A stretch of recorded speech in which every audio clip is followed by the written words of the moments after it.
প্রতিনিয়ত মাছের গল্প শুনতে আমাদের চ্যানেলটি সাবস্ক্রাইব করো আর লাইক কমেন্ট শেয়ার করতে ভুলবে না।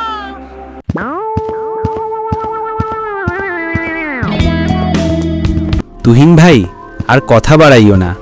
সূর্যটা পশ্চিমে ঢলে পড়েছে। এই অলক্ষণে গাছের নিচ দিয়ে সন্ধ্যাবেলা যেতে গা ছমছম করে। অরে দাঁড়াও রানা ভয়, এত ভয় কিসের? দিনের আলো তো এখনো পুরোপুরি যায়নি।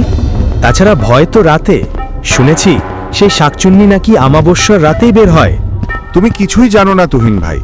ওটা বের হওয়ার জন্যে রাত দিন ধার ধারে না। ওর নজর সব সময় গাছটার উপর। দেখছো, পাকা জামে ডালগুলো ভেঙে পড়ে যাচ্ছে। গ্রামের তো কোনো ছেলে তো দূরের কথা, একটা কাক পাখিও তো বসে না। গত সপ্তাহে আমার নাতিটা দুইটা জাম পড়ে থাকতে দেখে কুড়াতে গেছিল। কোথার থেকে যেন একটা ঢেলা এসে পড়ল ওর পিঠে।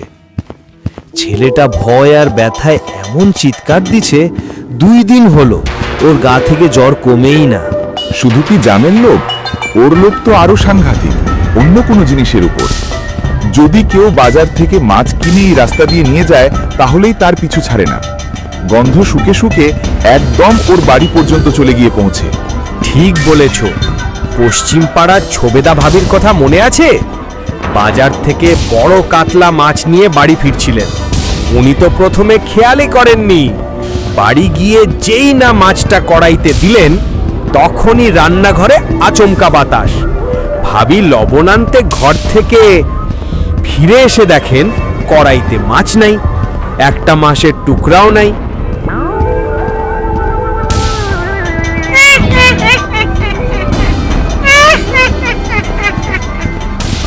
আমার নাজুক পেয়েছি তো বন্ধু, আমার ভাগের মাছ খাবি, আমার কাছে জাম চুরি করবি।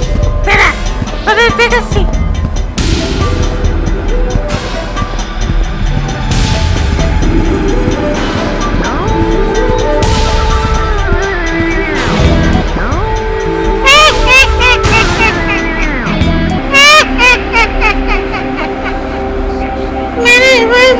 আমার খুব ভালো লাগে। সব জাম আমার, একটাও কাউকে ছুটে দেবো না। আর মাছ ভাজার গন্ধটা কতদিন পেট ভরে মাছ ভাজা খায়নি। আর যদি কেউ এই পথ দিয়ে মাছ নিয়ে যায়, তার একেবারে অশান্তি আর আমার শান্তি।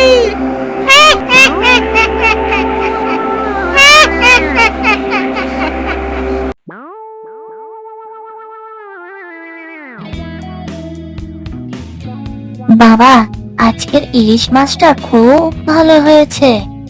একদম রূপোর মতো চকচক করছে।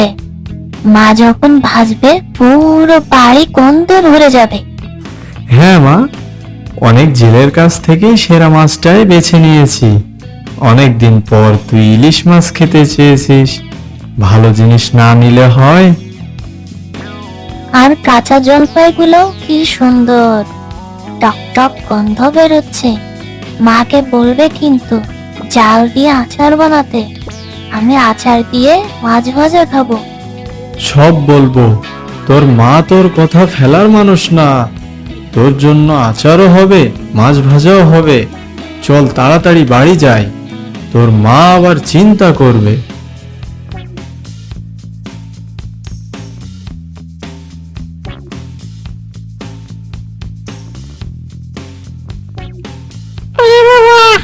এটা মেঘনা সাইটের জল। ইলিশ, একেবারে পদ্মার তাজা ইলিশের গন্ধ, সাথে আবার জলপাই। আমার প্রিয় দুইটা জিনিস একসাথে। কতদিন ইলিশ মাছের পেটে ভাজা খাইনি। আর জলপাই ঝাল আচার, সে তো অমৃত। না, আজ এদের ছাড় দেওয়া যাবে না। আজ এদের পিছু নিতে হবে।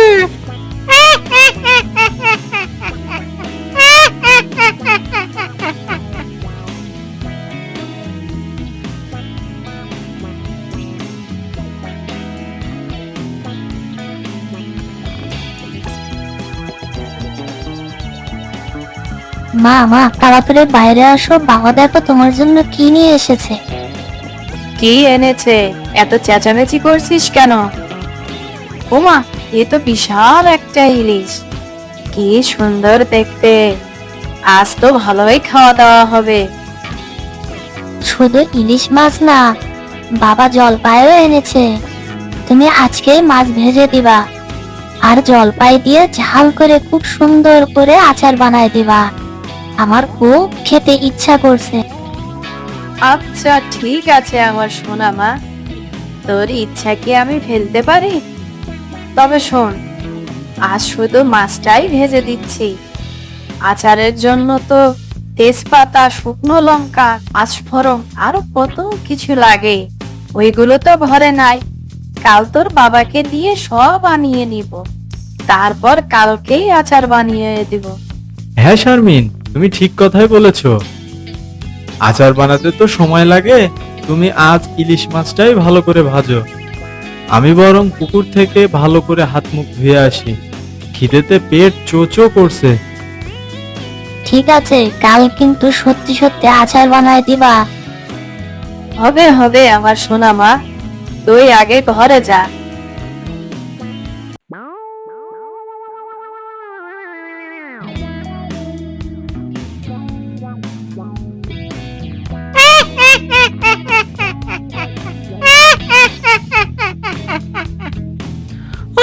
কি সুন্দর গন্ধ!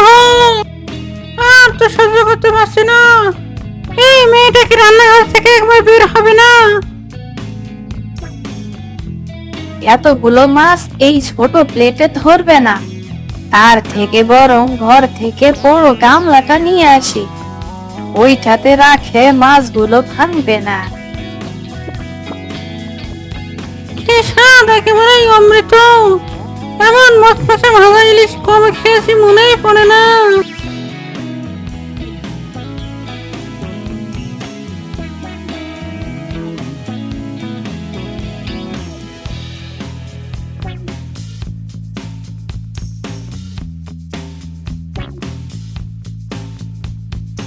শুনছো তুলির বাবা, তাড়াতাড়ি এদিকে আসো, সর্বনাশ হয়ে গেছে। কি হয়েছে শারমিন, এমন চিৎকার করছো কেন? আরে আরে দেখো কি কাণ্ড হলো! আমি আমি রান্নাঘরে ভেজে রাখা একটা মাছও খুঁজে পাচ্ছি না, একটা মাছের টুকরাও নাই। আমি শুধু ঘর থেকে গামলাটা আনতে গেছিলাম, এসে দেখি একটা মাছও নাই। আমার ইলিশ মাছ ভাজা কে নিয়ে গেল? আমার মাছ! আরে দাঁড়াও দাঁড়াও, এত অস্থির হয়েও না। রান্নাঘরের দরজা জানলা তো খোলা। আজকাল গ্রামে বিড়ালের যে উৎপাত বেড়েছে, নিশ্চয় কোনো বিড়াল সুযোগ পেয়ে সব সাবার করে ফেলেছে। কিন্তু এতগুলো মাছ একটা বিড়ালে এত কম সময়ে খেয়ে ফেলতে পারে? আমার তো কিছুতেই বিশ্বাস হচ্ছে না। আমার আমার কেমন যেন গা ছমছম করছে। আরে চোর তো এসে আর মাছ ভাজা নিবে না, নিশ্চয় বিড়ালের কাজ। তুমি আর মন খারাপ করো না, যা আমাদের কপালে ছিল না তা নিয়ে মন খারাপ করার কোনো দরকার নাই। শুনছো, আমি আজ আচারটা বানায়েই ফেলবো। তুমি বাজার থেকে ভালো দেখে শুকনো লঙ্কা, পাঁচফোড়ন, তেজপাতা আর একটু সরিষার তেল নিয়ে আসো। ঠিক আছে, আমি এখনই যাচ্ছি। কাল রাতে মেয়েটা মাছ খেতে পারলো না, মুখটা একদম শুকিয়ে গেছে। আচারটা পেলে হয়তো খুশি হবে।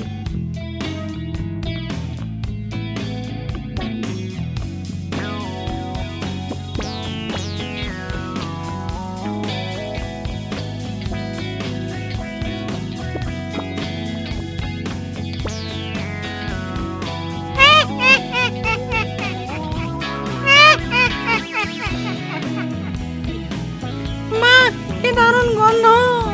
কাল সকালে মাছ খেয়েছি, আজ সকালে আচার। আমার কি সৌভাগ্য! জিভের পানি তো ধরে রাখতে পারছি না।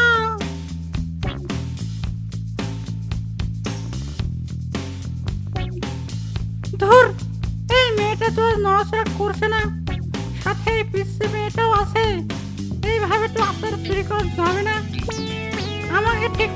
কি ভাবতে হবে।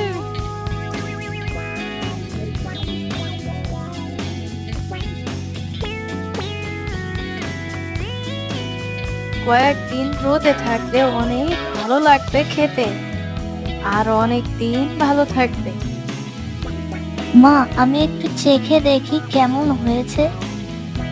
না মা, এটা এখন না, এটা ভালো করে রোদে না শুকাইলে পেট খারাপ করবে।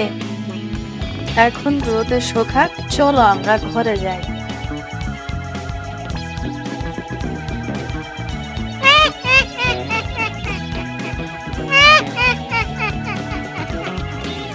এই তো ছোট, ওরা নিজেরাই তো আমার সামনে খাবার সাজিয়ে নিয়ে গেল।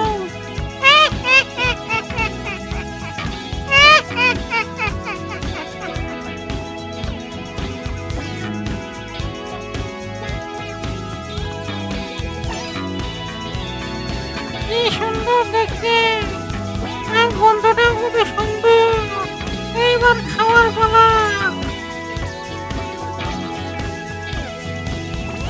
আজকে অনেক খাটনি হয়ে গেল, বাড়ি যেয়ে একটু জিরাইতে হবে।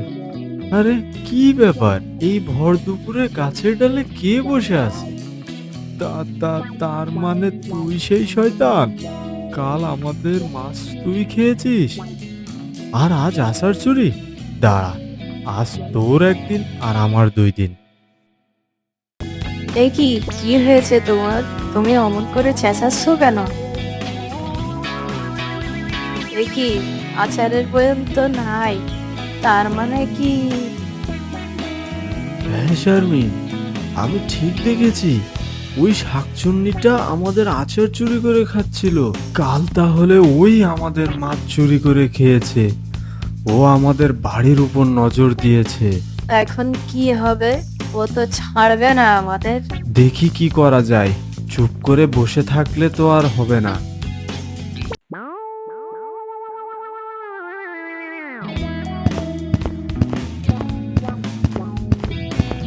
মা, চালে কিসের শব্দ হচ্ছে? আমার খুব ভয় করছে। চুপ কর মা, কোনো শব্দ করিস না, চোখ বন্ধ করে ঘুমানোর চেষ্টা কর। কিছুই হয়নি তো। কিছু হয়নি মানে? আমি সব বুঝতে পারছি। ওই পাজি শাকচুন্নিটাই দিনের বেলা আচার চুরি করে খেয়েছে, আর এখন রাতের বেলায় ঢেলা মারছে, আমাদের ভয় দেখাচ্ছে। না, এইভাবে আর বসে থাকা যায় না। ও আমাদের দুর্বল ভাবছে, চলো বাইরে গিয়ে দেখি। হাতে একটা লাঠি নিয়ে গেলে হয়তো ও পালাবে। না না, এই কাজ একদম করো না। মাঝরাতে বাইর হওয়া একদম নিরাপদ নয়। ও হয়তো চাচ্ছে আমরা ঘর থেকে বের হই, তারপর ও যদি কোনো ক্ষতি করে। কিন্তু ঘরে বসে বসে এইভাবে অত্যাচার সহ্য করব, তাহলে ও তো মাথায় উঠে নাচবে। চলো তো আমরা শুধু দরজাটা খুলে একটু উঠানটা দেখে আসি, বেশি দূরে যাব না।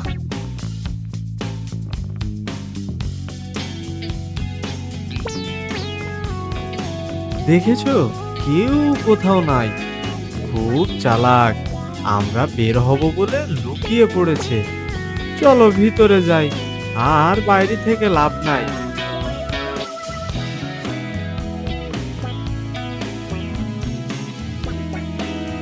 শারমিন, এক চুলও নড়বে না, কোনো শব্দও করবে না। ও যা করছে চুপচাপ করতে দাও। আমরা যদি বিরক্ত করি বা ভয় দেখাই, তাহলে ও হয়তো আমাদের ক্ষতি করবে।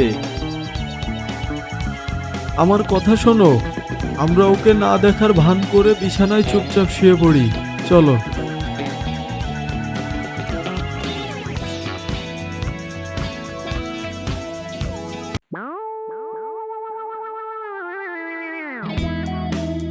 শারমিন, এইভাবে আর একদিনও নয়। কাল যা হয়েছে এরপরে আর বাড়িতে থাকা নিরাপদ নয়। আজকেই এর একটা শেষ দেখতে হবে। কিন্তু আমরা কি করব? কার কাছে যাব?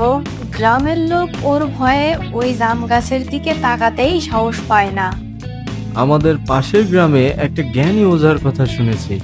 লোকে বলে ওনার নাকি অনেক ক্ষমতা, তিনি নাকি এই সব অশরীরী আত্মাকে বশ করতে পারে। আমি আজই তার কাছে যাব, তিনি নিশ্চয় আমাদের বাঁচার একটা উপায় বার করে দিবেন। তুমি একা যাবে? আমার কিন্তু ভয় করছে। ভয় পেও না গিন্নি, আমি যাব আর আসবো। তুমি মেয়েকে নিয়ে ঘরে দরজা বন্ধ করে থাকো, আমি খুব তাড়াতাড়ি ফিরে আসবো।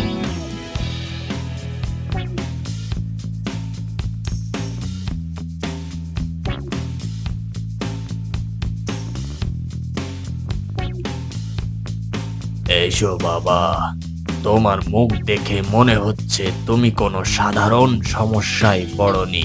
তুমি কোনো অশরীরী শক্তির দ্বারা আক্রান্ত। বাবা, আপনি ঠিক ধরেছেন, আমাদের গ্রামে এক শাকচুন্নি ভয়ানক অত্যাচার শুরু করেছে।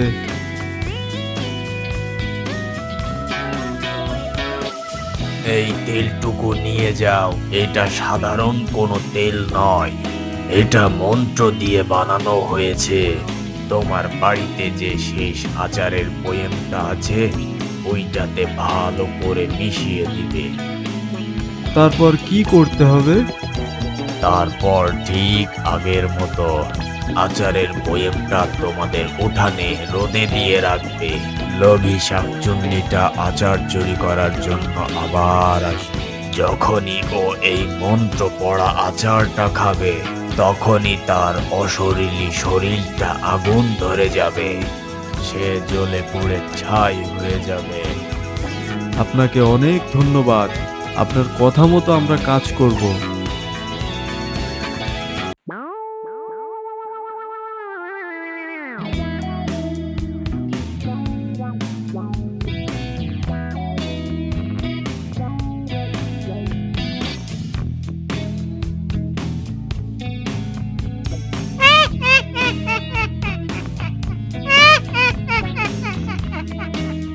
এই মুখে এই মানুষগুলো এত কিছু হওয়ার পরও শিখতে হয় না এদের। আবার আমার জন্য খাবার সাজিয়ে রেখেছে। যাক, ভালোই হলো, কাল রাতে পেট পুরে খেতে পারিনি, আজ পেট পুরে আচার খাবো।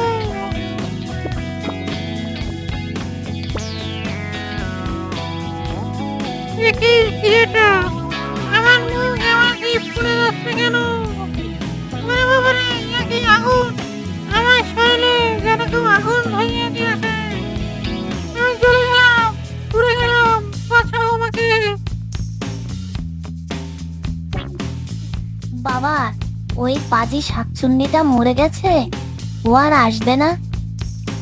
হ্যাঁ মা, ওর অত্যাচার চিরদিনের জন্য শেষ হয়েছে। এখন থেকে তুমি আর গ্রামের সব ছেলে মেয়েরাই নির্ভয়ে খেলা করতে পারবে। যাক, অবশেষে শান্তি পেলাম। এখন থেকে গ্রামের মানুষগুলা মাছ কিনে শান্তিতে বাড়ি ফিরতে পারবে, বাচ্চারা নির্ভয়ে জাম খেতে পারবে।